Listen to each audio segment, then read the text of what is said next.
Good morning, students. How are you all? I hope all are fine. Okay. Previous class में हम कौन सा पाठ पढ़ा रही थी? बालक गुलाब सिंह के बारे में. किसने लिखा है ये पाठ? लेखिका सुभद्रा कुमारी चौहान जी. उनके बारे में मैं ऑलरेडी बता दिया है.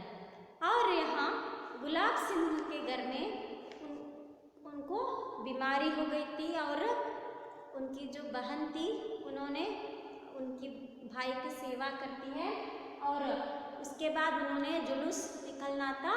जुलूस ಅಂದರೆ ಮೆರವಣಿಗೆ ಅಂತ ಹೇಳಿದ್ದೆ.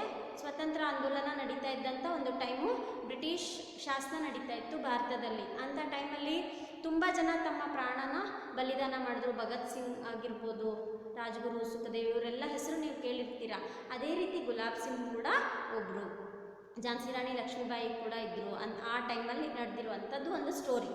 ಅದರ ನಂತರದ್ದು ಈ ಗುಲಾಬ್ ಸಿಂಗ್ ಕೂಡ ಸ್ವಾತಂತ್ರ್ಯತಾ ಆಂದೋಲನಲ್ಲಿ ಭಾಗಿಯಾಗೋದಕ್ಕೆ ಮೆರವಣಿಗೆ ಹೊರಟರು.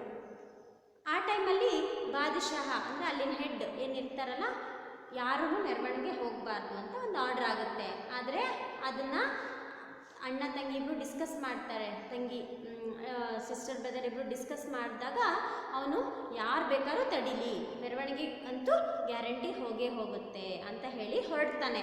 ಹೋಗುವಾಗ ತಂಗಿ ನಾನು ಬರ್ತೀನಿ ಅಂತ ಹೇಳ್ತಾಳೆ. ಆದರೆ ನೀನು ಬೇಡ, ನಾನು ಹೋಗ್ತೀನಿ, ನೀನು ನನಗೆ ಕಳಿಸ್ಕೊಡು. ವಿದಾಯಿ ದಿನ ಅಂದರೆ ಯುದ್ಧಕ್ಕೆಲ್ಲ ಹೋಗುವ ರಾಜ್ಕುಮಾರಂಗೆ ಹೆಂಗೆ ಕಳಿಸ್ತಾರಲ್ಲ ಆ ರೀತಿ ನೀನು ರಾಜ್ಕುಮಾರಿ ಥರ ನನ್ನನ್ನು ಕಳಿಸ್ಕೊಡು ಅಂತ ಹೇಳ್ದ. ಅದೇ ರೀತಿ ತಂಗಿ ಖುಷಿಯಾಗಿ ಅಣ್ಣನಿಗೆ ಆರತಿ ಎಲ್ಲ ಮಾಡಿ ತಿಲಕ ಎಲ್ಲ ಇಟ್ಟು ದೀಪದಿಂದ ಆರತಿ ಮಾಡಿ ಕಳಿಸ್ಕೊಡ್ತಾಳೆ. ಹೋಗಿ ಸ್ವಲ್ಪ ಹೊತ್ತಿಗೆ ನೆಕ್ಸ್ಟು ಏನಾಯಿತು ಅಂತ ನೋಡೋಣಂತೆ. ಅಪ್ಪ ಜಂಡಾ ಲೇಕರ್ ಛಲ ಅಂದರೆ ಅವನು ಭಾಯಿ ಏನು ಮಾಡ್ತಾನೆ, झंडा लेकर चला. बहन दरवाजे पर खड़ी देखती रह गई. ಅವಳು ಬಾಗ್ಲತ್ರ ನಿಂತ್ಕೊಂಡು ಅಣ್ಣ ಹೋಗಿದ್ದ ದಾರಿನೇ ನೋಡ್ತಾ ಇದ್ದಾಳೆ. ಕಹಾನಿಯೋಗಿ ರಾಜ್ಕುಮಾರಿ ಇಸಿ ಥರ ವಿದಾ ಲೇತಿ ಹೇ. ಅವಳು ಯೋಚನೆ ಮಾಡ್ತಿರ್ತಾಳೆ, ಈ ಸ್ಟೋರೀಸ್ ಎಲ್ಲ ಓದುವಾಗ ಅದರಲ್ಲಿ ರಾಜ್ಕುಮಾರಂಗೆ ಯುದ್ಧಕ್ಕೆ ಅಲ್ಲೆಲ್ಲ ಕಳಿಸುವಾಗ ಇದೇ ರೀತಿ ಕಳಿಸ್ತಾಳಲ್ಲ, ಆರತಿ ಎಲ್ಲ ಮಾಡಿ ಕುಂಕುಮ ಎಲ್ಲ ಇಟ್ಟು ತಿಲಕ ಎಲ್ಲ ಇಟ್ಟು ಕಳಿಸ್ತಾಳಲ್ವಾ, ನನ್ನ ಅಣ್ಣಂಗೆ ನಾನು ಹಾಗೆ ಕಳಿಸಿದ್ದೀನಲ್ವಾ ಇವಾಗ ಅಂತ ಹೇಳ್ಬಿಟ್ಟು ನೋಡ್ತಾ ಇರ್ತಾಳೆ. ವಹ झंडे को लहराते हुए ले जाते भाई को दूर तक देखती रही. ಅವನು ಫ್ಲ್ಯಾಗ್ನ ಹೀಗೆ ಮಾಡಿಕೊಂಡು ಹೋಗ್ತಾ ಇದ್ದಾನೆ. ಎಷ್ಟು ದೂರ ತನಕ ಕಾಣ್ತಾನೆ, ಅಲ್ಲಿವರೆಗೂ ಇವಳು ಬಾಗಿಲಲ್ಲಿ ನಿಂತ್ಕೊಂಡು ಅವನನ್ನು ನೋಡ್ತಾ ಇದ್ದಾಳೆ. ಕುछ दूर जाने पर बादशाह के सिपाहियों ने झंडे वाले को रोका. ಆದರೆ ಸ್ವಲ್ಪ ಹೊತ್ತಾಗಿದ ತಕ್ಷಣ ಯಾರ್ಯಾರು ಈ ರೀತಿ ಬಾವುಟ ಹಿಡ್ಕೊಂಡು ಮೆರವಣಿಗೆಯಲ್ಲಿ ಭಾಗವಹಿಸಿದ್ರು ಅವ್ರನ್ನೆಲ್ಲ ಬಾದಶಾಹನ ಸಿಪಾಯಿಗಳೇನಿರ್ತಾರೆ ಅವರು ಸ್ಟಾಪ್ ನಿಲ್ಲಿಸ್ತಾರೆ. ಯಾಕಂದರೆ ಅದು ಅಪೋಸು, ಅವ್ರು ಬೇಡ ಅನ್ನಿದ್ದನ್ನೇ ಇವ್ರು ಮಾಡ್ತಾ ಇದ್ದಾರೆ ಅನ್ನೋ ಸಿಟ್ಟಿಗೆ. ವಹನ ರುಖ, ಆದರೆ ಇವನು ನಿಲ್ಲಿಲ್ಲ. ಬಾದಶಾಹಕ್ಕೆ ಸಿಪಾಯಿಯವನೇ ಗೋಲಿ ಚಲಾದಿ. ಯಾವಾಗ ಅವ್ರ ಮಾತನ್ನು ಇವನು ಕೇಳಲ್ಲ, ನೋಡು ನಾವೆಲ್ಲ ಆದರೆ ಪ್ರಾಣ ಉಳಿಸ್ಕೊಂಡ್ರೆ ಸಾಕು ಅಂತೀವಿ. ಆದರೆ ಆ ಕಾಲದಲ್ಲಿ ದೇಶಕ್ಕೋಸ್ಕರ ಪ್ರಾಣವನ್ನು ತೆಕ್ಕೊಂಡಿರುವಂಥ ಸಾವಿರಾರು ಜನಗಳು ನಮಗೆ ಸಿಗ್ತಾರೆ. ಅವ್ರಿಗೆ ತಮ್ಮ ಪ್ರಾಣಕ್ಕಿಂತ ದೇಶ ಸ್ವತಂತ್ರನೇ ಮುಖ್ಯ ಆಗಿರುತ್ತೆ. ಅವ್ರನ್ನ ನಮ್ಮ ಭಾರತವನ್ನು ಆಳ್ತಾ ಇರೋ ಪರಕೀಯರನ್ನ ಓಡಿಸ್ಬೇಕು ಅನ್ನೋದೇ ಉದ್ದೇಶ ಆಗಿರುತ್ತೆ. ಸೊ ಹಾಗೆ ಇವನು ಅವ್ರು ನಿಲ್ಲಿಸಿದ್ರು ಕೂಡ ನಿಂತಿಲ್ಲ ಅಂದಾಗ ಅವ್ರು ಏನು ಮಾಡ್ತಾರೆ, ಇವನಿಗೆ ಗೋಲಿ ಚಲಾಯಿ ಅಂದರೆ ಏನು, ಶೂಟ್ ಮಾಡೋದು. ಗೋಲಿ ಚಲ್ತೆ ದೇಖ್ ಕೋಯಿ ಉಸ್ಕೆ ಪಾಸ್ನ ಆಯಾ. ಅವನಿಗೆ ಶೂಟ್ ಮಾಡ್ತಿದ್ದಂಗೆ ಬೇರೆಯವರೆಲ್ಲ ಏನು ಮಾಡಿದ್ರು, ಹೆದರ್ಕೊಂಡು ಮೆರವಣಿಗೆಲಿದ್ದವರೆಲ್ಲ ಹೊರಟೋದ್ರು. ಬಹನ್ನೇ ಬಾಯಿ ಹೋಗಿರ್ತೆ ದೇಕ. ದೂರದಿಂದ ನೋಡ್ತಾ ಇರ್ತಾಳಲ್ವಾ, ಓಡಿ ಹೋಗ್ತಾಳೆ ತನ್ನ ಅಣ್ಣಂಗೆ ಶೂಟ್ ಮಾಡಿಬಿಟ್ರಲ್ಲ ಅಂತ. ದೌಡ್ಪಡ್ನ ಅಂದರೆ ತುಂಬ ಜೋರಾಗಿ ಓಡ್ತಾಳೆ. ಭಾಯಿ ಕೂನ್ಸೆ ಲತ್ಪತ್ ಪಡಾತ. ತಮ್ಮನೋ ಅಣ್ಣನೋ, ಭಾಯಿ ಅಂದರೆ ಅಣ್ಣ ಆಗಿರ್ಬೋದು, ತಮ್ಮ ಆಗಿರ್ಬೋದು. ಖೂನ್ಸೆ ಲತ್ಪತ್ ಅಂದರೆ ಫುಲ್ಲು ಬ್ಲಡ್ಡಿಂದ ಅವನು ಹಸಿ ಆಗಿಬಿಟ್ಟಿದೆ, ಬಾಡಿ ಫುಲ್ ಮುಳುಗೋಗಿದ್ದಾನೆ ಅಂತ. ಲತ್ಪತ್ ಅಂದರೆ ಮುಳುಗೋಗಿದ್ದಾನೆ. ವಹ ಪುಕಾರ್ತಿ ರಹಿ ಭಯ್ಯ ಅಂದರೆ ಪಾಪ ಈಗ ಯಾರಾದರೂ ಆ ರೀತಿ ಬಿದ್ದಾಗ ನಾವು ಹೇಗೆ ಹಲೋ ಭಯ್ಯ ಅಂತೀವ, ಇಲ್ಲ ಜೋರಾಗಿ ಟೆನ್ಷನಿಂದ ಗಾಬರಿಯಿಂದ ಕೂಗ್ತೀವಲ್ಲ, ಹಾಗೆ ಇವಳು ಕೂಡ ಅಣ್ಣನ ಕರೀತಿದ್ದಾಳೆ. भैया भाई के प्राण मानो यह ಅಮೃತವಾಣಿ ಸುನ್ಕರ್ ಲೌಟ್ ಪಡೆ. ಇವಳು ಕೂಗದ್ ನೋಡಿನೇ ಅವನೇನಾರು ಎದ್ದು ಬರ್ತಾನೆ ಅನ್ನೋ ಥರ ಜೋರಾಗಿ ಕೂಗ್ತಾಳೆ. ವಹ್ ಬೋಲಾ ತೂ ಆ ಗಯಿ ಯಹ ಜಂಡಾಲೆ. ಪಾಪ ಬಿದ್ದೋಗಿದ್ದಾನೆ, ಏನೂ ಶಕ್ತಿ ಇಲ್ಲ, ಆದರೂ ಫ್ಲ್ಯಾಗ್ನ ಮಾತ್ರ ಕೆಳಗಡೆ ಬೀಳಿಸಿಲ್ಲ ಅವನು. ಇದು ತುಂಬ ಇಂಪಾರ್ಟೆಂಟ್ ಆಗಿರೋ ವಿಚಾರ. ಯಾವುದೇ ಸಂದರ್ಭದಲ್ಲೂ ನಮ್ಮ ದೇಶದ ಧ್ವಜವನ್ನು ನಾವು ನೆಲದಲ್ಲಿ ಹಾಕಬಾರ್ದು, ನೆಲದಲ್ಲಿ ಬೀಳಿಸಬಾರ್ದು. ಆದರೆ ಈಗಿನ ಮಕ್ಕಳು ತುಂಬ ಜನ ತಪ್ಪನ್ನ ಮಾಡ್ತಾ ಇದ್ದೀರಾ. ಸ್ವತಂತ್ರ ಇಂಡಿಪೆಂಡೆನ್ಸ್ ಡೇ ಬಂದರೆ ಸಾಕು, ಎಲ್ಲ ಮಾರ್ಕೆಟಲ್ಲೆಲ್ಲ ಪ್ಲಾಸ್ಟಿಕ್ ಅದೆಲ್ಲ ಮಾರ್ತಿರ್ತಾರೆ, ತೊಗೊಳ್ಳೋದು ಎಲ್ಲಂದ್ರಲ್ಲಿ ಅದನ್ನು ಹಾಕೋದು. ದಯವಿಟ್ಟು ಹಾಗೆ ಮಾಡಬೇಡಿ. ಇವನು ಅಂಥ ಸಾಯ್ತಾ ಇರೋ ಟೈಮಲ್ಲಿ ಕೂಡ ಜೆಂಡಾನ ಕೆಳಗಡೆ ಹಾಕಿಲ್ದಂಗೆ ನೀನು ಬಂದ್ಯಾ ತಗೋ ಇದನ್ನು ಫಸ್ಟ್ ಹಿಡ್ಕೋ ಅಂತ ಹೇಳ್ಬಿಟ್ಟು ಆ ಫ್ಲ್ಯಾಗ್ನ ತನ್ನ ಸಿಸ್ಟರ್ ಕೈಯಲ್ಲಿ ಕೊಡ್ತಾನೆ. ಬಹನ್ನೇ ಜೆಂಡಾ ಥಾಮ್ ಲಿಯಾ. ಅವಳು ಕೂಡ ಅದನ್ನು ಹಿಡ್ಕೊಂಡು ಕೆಳಗೆ ಬಿಡಲಿಲ್ಲ. ಭಾಯಿ ಚಲಾಗಯ. ಪಾಪ ಅಣ್ಣ ಹೊರಟೋದ. ಬಹುತ್ ರೋಯಿ. ತುಂಬ ಅಳ್ತಾಳೆ. ಅಳು ಬರುತ್ತೆ, ಸಹಜ ಅಲ್ವಾ, ಅವನು ಸತ್ತೋದ ಅಂದಾಗ ಅಳು ಬರುತ್ತೆ. ಪರ್ ಜೆಂಡಾ ಹಾಕ್ಮೆ ಉಠಾಯಿ ರಹಿ. ನೋಡಿ, ಅಷ್ಟು ಅಳ್ತಾ ಇದ್ರು ಕೂಡ ಬಾವುಟನ ಕೆಳಗಡೆ ಅವಳು ಬಿಡಲಿಲ್ಲ. ನಾವಾದರೆ ಏನು ಮಾಡ್ತೀವಿ, ಅಯ್ಯೋ ಇಲ್ಲಿ ಪ್ರಾಣನೇ ಹೋಗಿದೆ ಅಂದಮೇಲೆ ಬಾವುಟ ಎಲ್ಲಿ ತೆಗೆದು ಹಾಕಪ್ಪ, ಆ ಕಡೆ ಇಡಪ್ಪ ಅಂತ ಅನ್ನೋರು ಇರ್ತಾರೆ. ಆದರೆ ಇಲ್ಲಿ ಹಾಗೆ ಮಾಡಲಿಲ್ಲ. ಬಾದಶಾಹಕ್ಕೆ ಸಿಪಾಯಿ ಮಾನೋ ಗಡ್ ಜೀತ್ ಕರ್ ಚಲೆ ಗಯೇ. ಅವ್ರಿಗೇನೋ ಅವನನ್ನು ಸಾಯಿಸಿದ್ವಿ, ಮುಗೀತು, ಮೆರವಣಿಗೆ ನಿಲ್ಲಿಸಿದ್ವಿ, ನಾವು ಗೆದ್ವಿ ಅಂತ ಬಾದಶಾಹ ಸಿಪಾಯಿಗಳೇನಂದ್ರು ಅಂದ್ಕೊಂಡು ಹೋದರು. ಲೋಗ್ ಭಾಗೆ ಆಯ್. ಎಲ್ಲ ಜನ ಓಡೋಗಿದ್ದವ್ರು ಬಂದರು. ಉನ್ನೋನೆ ಬಾಯಿಗೆ ದೇಹುಟಾಯಿ. ಅವನ ಬಾಡಿನ ತಗೊಂಡ್ರು. ಹಾಗೆ ಹಾಗೆ ಜಂಡಾಲಿಯೇ ಬಹನ್ ಚಲನೆ ಲಗಿ. ಜನ ಎಲ್ಲ ಅವನ ಬಾಡಿ ತೊಗೊಂಡು ಹೋದರೆ ಇವಳು ಮುಂದೆಗಡೆ ಬಾವುಟ ಹಿಡ್ಕೊಂಡು ಮೆರವಣಿಗೆ ಹೋಗ್ತಾಳೆ. ಈಗಲೂ ನೀವು ನೋಡಿರ್ಬೋದು, ಈ ಯಾರಾದರೂ ನಮ್ಮ ನ್ಯಾಷನಲ್ ಲೀಡರ್ಸು, ಪೊಲಿಟಿಕಲ್ ಲೀಡರ್ಸು ಎಲ್ಲ ಸತ್ತೋದಾಗ, ಅವರು ಮರಣ ಆದಾಗ ಅದೇ ರೀತಿ ಬಾವುಟದಲ್ಲಿ ಅವರನ್ನು ಏನು ಮಾಡ್ತಾರೆ, ಸುತ್ತಿ ಮೆರವಣಿಗೆ ಎಲ್ಲ ಮಾಡಿ ಅವರನ್ನು ತುಂಬ ಗೌರವದಿಂದ ಅಂತ್ಯ ಸಂಸ್ಕಾರನ ಮಾಡೋದನ್ನು ನಾವು ಟಿ ವಿಲೆಲ್ಲ ನೋಡಿರ್ತೀವಿ. ಹಾಗೆಯೇ ಬಾದಶಾಹ ಕಾ ಹುಕುಮ್ತ ಜುಲೂಸ್ ನಹಿ ನಿಕ್ಲೇಗ. ಬಾದಶಾಹ ಏನು ಅಂತ ಆರ್ಡ್ರ್ ಮಾಡಿದ್ದ, ಮೆರವಣಿಗೆ ಹೊರಡಬಾರ್ದು ಅಂತ. ಆದರೆ ಇಲ್ಲೇನಾಯಿತು, ಜುಲೂಸ್ ನಿಕ್ಲಾ, ಮೆರವಣಿಗೆ ಹೊರಡ್ತು. ಜೆಂಡಾ ನಹಿ ನಿಕ್ಲೇಗ ಅಂದಿದ್ದ, ಆದರೆ ಇಲ್ಲಿ ಜೆಂಡಾ ಏನಾಯಿತು, ಜೆಂಡಾ ನಿಕ್ಲಾ. ಜೆಂಡಾ ನಿಕ್ಲಾ ಅವರ ಬಡಿ ಶಾನ್ ಸೇ ನಿಕ್ಲಾ. ತುಂಬ ರೆಸ್ಪೆಕ್ಟ್ ಕೂಡ ಅದಕ್ಕೆ ಕೊಟ್ಟಿದ್ದಾರೆ. ಯಹ ಭಾಲಕ್ತಾ ಗುಲಾಬ್ ಸಿಂಹ. ಈ ರೀತಿ ಎಲ್ಲ ಆಗಿದ್ದು ಮರಣವನ್ನು ತನ್ನನ್ನೇ ತಾನು ದೇಶಕ್ಕೋಸ್ಕರ ಅರ್ಪಣೆ ಮಾಡಿಕೊಂಡಿರುವ ಬಾಲಕನ ಹೆಸರೇನು, ಗುಲಾಬ್ ಸಿಂಹ ಅಂತ.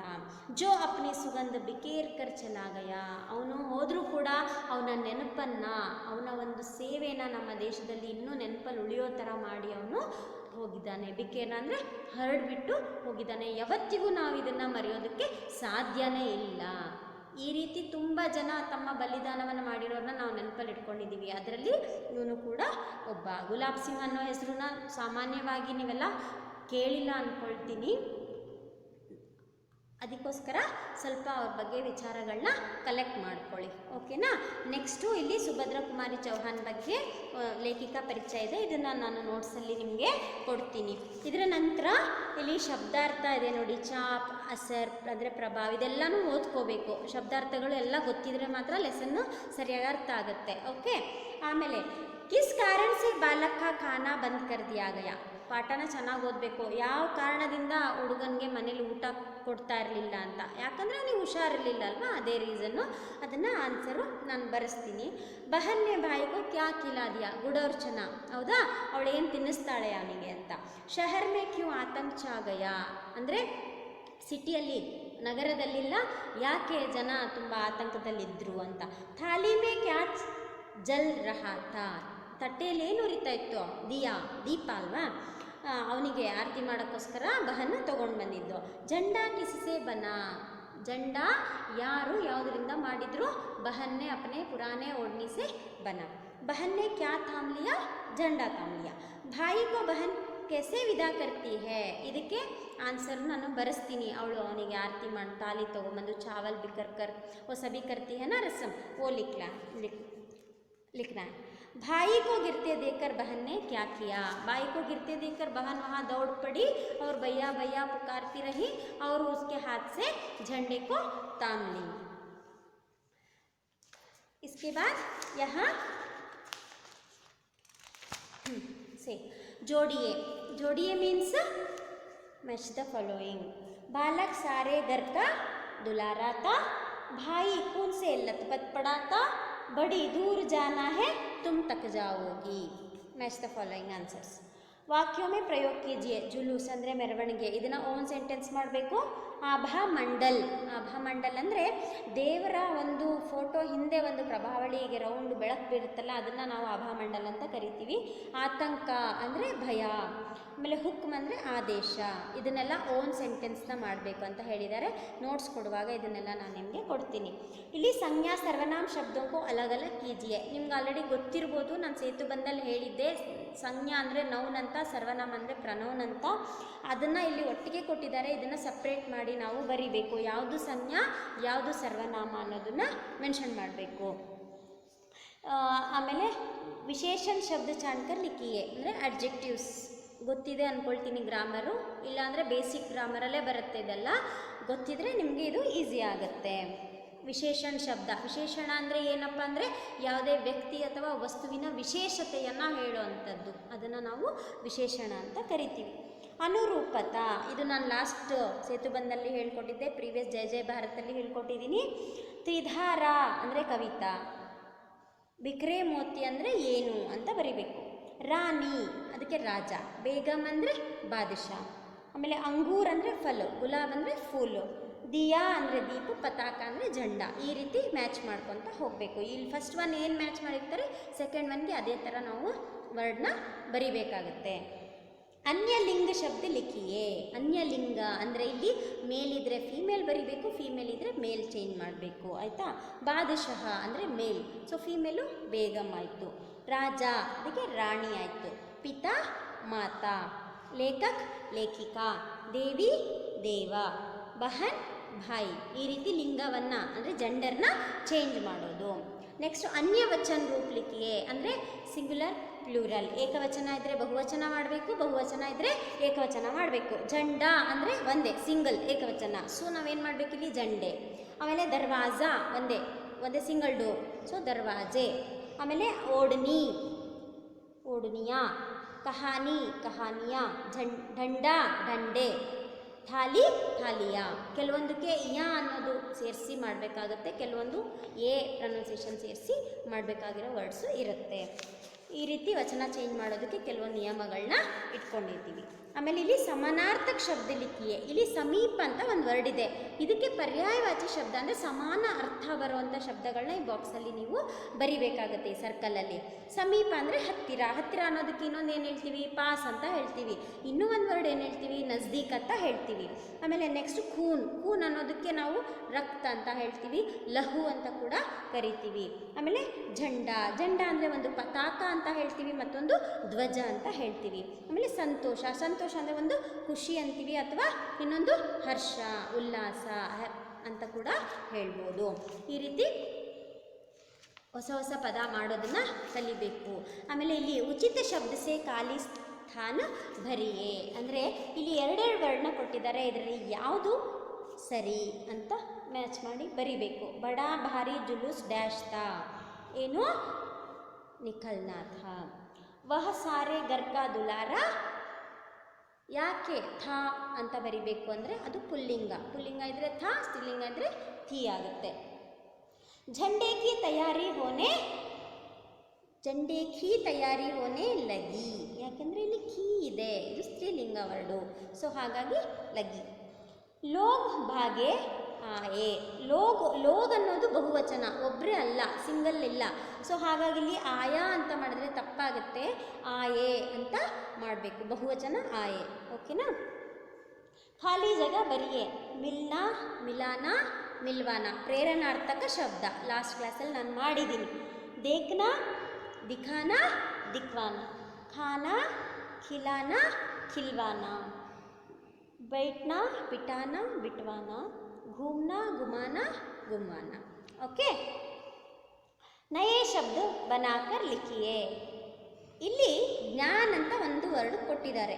ಈ ವರ್ಡನ್ನ ಇಟ್ಕೊಂಡು ಇಲ್ಲಿ ಹೊಸ ಶಬ್ದಗಳನ್ನ ನಾವು ಮಾಡಬೇಕು. ಏನು ಮಾಡ್ಬೋದು ನೋಡಿ. ಅನ್ ಪ್ಲಸ್ ಜಾನ್, ಅಂಜಾನ್ ಅಂದರೆ ಆಯಿತಾ. ಆಮೇಲೆ ಇಲ್ಲಿ ಬೇ ಮತ್ತು ಜಾನು ಬೇಜಾನ್ ಆಯಿತು. ಸು ಮತ್ತು ಜಾನ್ ಸುಜಾನ್ ಆಯಿತು. ಸುಜಾನ್ ಅಂದರೆ ಬುದ್ಧಿವಂತ, ಬೇಜಾನ್ ಅಂದರೆ ಪ್ರಾಣ ಇಲ್ಲದೆ ಇರೋರು, ಅಂಜಾನ್ ಅಂದರೆ ಗೊತ್ತಿಲ್ಲದೆ ಇರೋರು. ओके ना? अर्थ आಗಿದೆ ಅಂದ್ಕೊಳ್ತೀನಿ. इसी प्रकार अन बे सु को जोड़कर अन्य 5 नए शब्द लिखिए. ಅರ್ಥ ಆಗ್ತಿದೆಯಾ? ಉದಾಹರಣೆ, ಅನ್ ಅನ್ನೋ ಶಬ್ದ ಶುರುವಾಗಿ ಬರೆಯುವಂಥ 5 ವರ್ಡ್ಸು, ಬೇ ಇಂದ 5 ವರ್ಡ್ಸು, ಸು ಇಂದ 5 ವರ್ಡ್ಸ್ಗಳನ್ನ ಇಲ್ಲಿ ಬರಿಬೇಕು ಅಂತ ಹೇಳ್ತಾ ಇದ್ದಾರೆ. ಇದನ್ನು ನೀವು HLEಯಲ್ಲಿ ಟ್ರೈ ಮಾಡಿ, ಮಿಕ್ಕಿದೆಲ್ಲ ನಾನು SLEಯಲ್ಲಿ ಕೊಡ್ತೀನಿ. ನೋಡಿ, ಇಲ್ಲಿ ಭಾಷಾಜ್ಞಾನಲ್ಲಿ ಕಾರಕ್ ಅಂತ ಕೊಟ್ಟಿದ್ದಾರೆ. ಇದನ್ನು ನಾನು ಗ್ರಾಮರ್ ಮಾಡುವಾಗ ಮಾಡ್ತೀನಿ. ಓಕೆನಾ? ಇನ್ನೇನಾದರೂ ಡೌಟ್ಸ್ ಇದ್ದರೆ ನೀವು feel free and message me. Understand? ಅರ್ಥ ಆಗಿದೆ ಅಂದ್ಕೊಳ್ತೀನಿ. ಅರ್ಥ ಆಯ್ತಲ್ವಾ? Okay, thank you so much.